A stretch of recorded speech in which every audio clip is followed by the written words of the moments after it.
Përshëndetje, unë jam Jusuf Demirxhiu, ekspert I qendrës ABA, dhe qendra ABA sot në funksionin e saj, misionin e saj të shërbej fermerit shqiptar në mënyrë të vazhdueshme.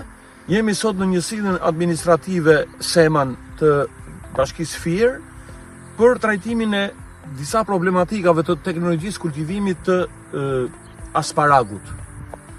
Asparagu është një kulturë perimore që ka origjinën të dyshimt faktikisht midis Azisë Perëndimore dhe Europës juglindore. Ne përmendim vazhdimisht origjinën për arsye sepse origjina ka pastaj të bëjë me disa kërkesa për klimën, për tokën, dhe prandaj e themi vazhdimisht për çdo kulturë perimore dhe për gjitha kulturët në përgjithësi, I themi dhe origjinën e tyre. Asparagu është një nga kulturat që në Shqipëri njihet akoma pak. Po përse ne pretendojmë që ta ftojmë fermerin shqiptar që ta mbjelli dhe ta kultivojë, dhe përse themi duhet shtuar sipërfaqja e asparagut në Shqipëri? Ulësira perëndimore ka kushte të shkëlqyera për kultivimin dhe zhvillimin dhe marrjen e prodhimeve të kënaqshme, jo vetëm ulësira perëndimore, edhe vendet të tjera të Shqipërisë, po kryesisht në ulësirën perëndimore.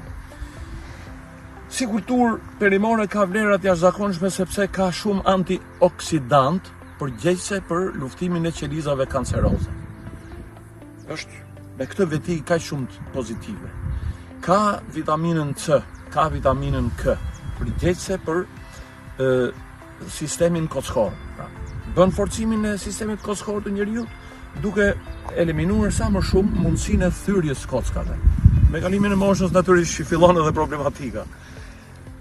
Është me një përdorim të gjithanshëm, ka përdorim shumë të madh në kuzhinën shqiptare në mënyrë të përditshme. Dhe më e rëndësishme që duhet të them për këtë kulturë është fakti që është kulturë shumë vjeçare. Shkon 12 deri në 15 vjet, pra vegetacioni I kësaj kulture, duke e bërë që fermeri investimin fillestar me pak investime të përvitshme të marrë prodhime të vazhdueshme dhe të sigurojë të ardhurat të kënaqshme. Disa nga pikat kryesore që duhet kujtoj për fermerët që merren me kultivimin e asparagut është më së pari çfarë toke kërkon kjo kulturë. Kjo kërkon faktikisht toka ranore dhe rano-argjilore, por dhe të pasura në lëndë organike. Nisur nga kjo kërkesë e kësaj kulture, kërkohet patjetër dhe plerimi me ple organik. Saqë në mbjelljen e parë, pra para mbjelljes, kërkon në përgatitjen e tokës, kërkon që të hidhen rreth 60 deri në 100 kuintal për hektar ple organik. Futet te kulturat potasdashse. Pra, përveç plerimit organik, në plerimin bazë mund të përdoret pjesë e madhe edhe e sasisë së plehut potasik edhe fosfatik, por edhe një pjesë e plehut azotik. Ndërkohë që plehu azotik pastaj do hidhet edhe gjatë plerimeve plotësuese, gjatë gjithë vegetacionit të saj. Përgatitja e tokës ka shumë rëndësi për mbarvajtjen e rritjes së zhvillimit në mënyrë normale të kulturës së asparagut. Duke qenë që thamë kërkon toka ranore dhe rano-argjilore, të thella, të freskëta dhe të pasura, natyrisht edhe të kulluara.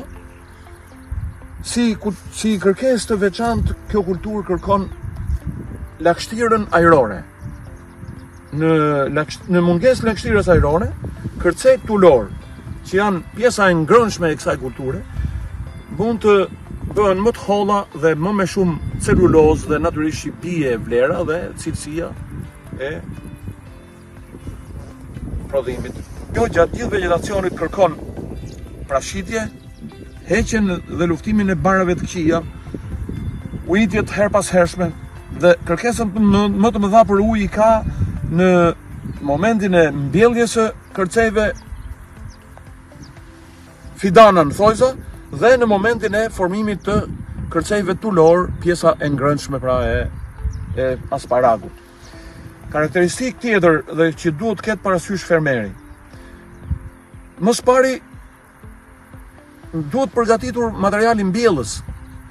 Dhe ka dy mënyra për ta përgatitur, ose edhe në tava polisteroli, por edhe direkt në tokë, duke krijuar vllaja të ngritura pak nga sipërfaqja e tokës, me mbjellje direkt me far, dhe pastaj me shërbime të vazhdueshme gjatë gjithë vitit, duke hequr barret e këqija, duke përdorur pleh organik si mbathje, duke pleruar dhe ujitur në mënyrë të vazhdueshme derisa në vjesht vjen momenti që janë formuar kërcet, dhe në momentin për të hyrë në dimër me fillimin e brymrave dhe ngricave, do pritet kërceli, domethënë rreth 10 cm mbi sipërfaqen e tokës dhe mbulohet dhe për të futur në dimrim.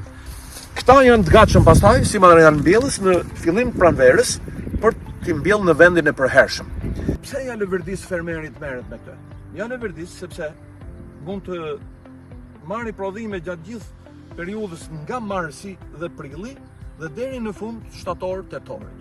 Duke marrë domethënë kërcet tulor, po si prodhohen këta kërcet tulor? Faktikisht jemi para një fakti këtu. Duhet prerë këta kërcet që kanë dalë, që si shikohen këtu dukshëm, këta priten dhe mbulohen me dhe. Në momentin e mbjelljes, e mbulimit me dhe, do të dalin kërcet tulor dhe shikohet që sapo dal maja mbi dheun që i ka mbuluar, atëherë kemi dy varietetet të cilat njihen sot, janë ata me ngjyrë të bardhë dhe asparagu me ngjyrë të gjelbër.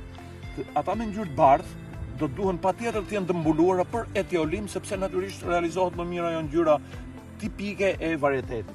Ata me ngjyrë të gjelbër kërkojnë më shumë ndriçim diellor.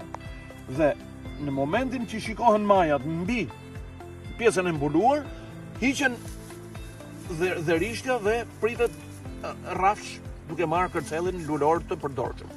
Këtu për fat ne nuk shikojmë dot kërcel lulor, sepse si shikohet realisht është lënë pa shërbime. Por duke patur shumë vjelje, saqë në kërcel me ngjyrë të bardhë kemi shumë raste kur mund të vjeli fermeri dhe 2 herë në ditë, pra edhe në mëngjes edhe në darkë. Pra ka rritje të intensive. Kjo krijon premisa për marrje të rendimenteve shumë të larta dhe natyrisht pastaj të fitojë të ardhura të kënaqshme fermeri që merret me këtë punë. Këtu jemi me një blok shumë të madh, faktikisht me një sipërfaqe të madhe, dhe duket dukshëm që mungesa e fuqisë punëtore ka ngel pa shërbime. Ne rekomandojmë fermerët që fillimisht mund merren me sipërfaqe 2-3 dynymshe, 5 dynymshe, maksimalisht 1 hektar, në mënyrë që ta ketë mundësinë që ta përballojë të gjithë shërbimet që duhen nga viti i parë deri te viti i tretë. Ky nuk prodhon, pastaj në vitin e katërt e deri në vitin e 15 të jetës saj, prodhimet do jenë shumë të kënaqshme, të ardhurat do jenë shumë të kënaqshme, dhe ky është dhe qëllimi që po i themi sot fermerit shqiptar, sidomos të zonës të ulësirës perëndimore, që është një kulturë që ja vlen shumë, sepse vetë qenja për kohë gjatë për 10-12 vite, 15 vite, do të thotë që të ardhurat e fermerit janë jashtëzakonisht mira. Faleminderit dhe mbarësi.